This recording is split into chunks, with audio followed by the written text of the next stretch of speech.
Hi there. Today I want to talk to you about how to prepare and run a game of Dungeons and Dragons.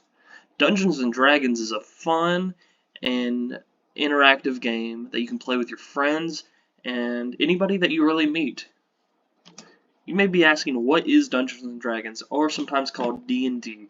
Well, it is a tabletop role-playing game that you can play with your friends and become heroes or even villains in a fantastical world full of magic, monsters, and epic adventures. One person takes on the role of Dungeon Master, also known as DM, and creates a world of challenges where the other players have to take on unique roles as characters in the world and use their wits, spells, and swords to explore dungeons, fight dragons, and shape the story around them with every decision they make.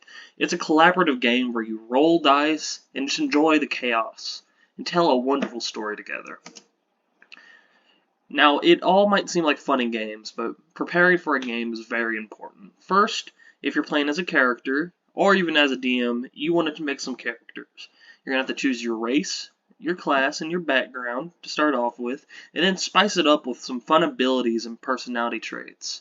I like to make very, brash characters that jump into battles without even thinking about it, just to push the story along. Review the rules, brush up on your basics. It's a big game, and if you're running it, make sure that you can help people around you. Even think about running a session 0 or a game before you even start your game, just to run up on the rules.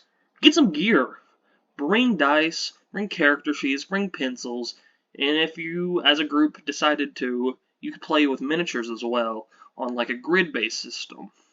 If the DM has any special requests like note-taking or maps, be sure to do that as well, but most importantly, communicate with your Dungeon Master. If there's anything special about the setting or the rules that he wants you to do, he'll explain it to you, but make sure you're talking back and forth. And just show up ready to play and dive into this adventure. Improvisation and collaboration are very, very important to create a critical, dynamic adventure. As a DM, you are the storyteller and the world builder, but you can't predict every action your players will take. You'll need to improvise and come up with your narrative on the fly sometimes.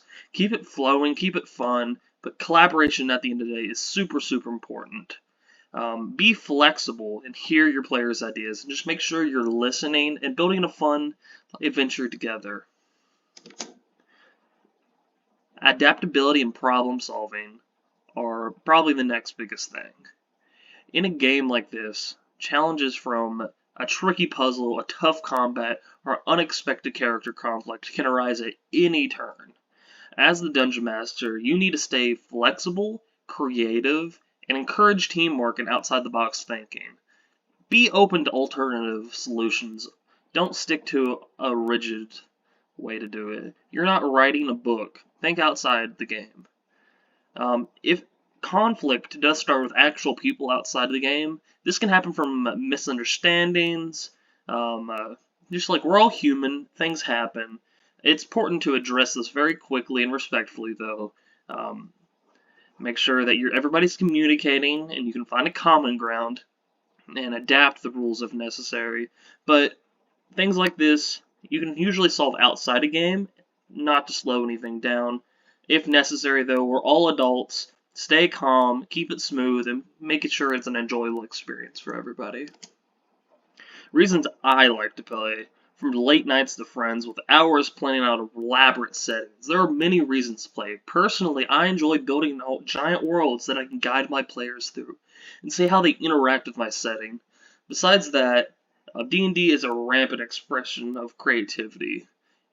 You can do anything and be anything you want.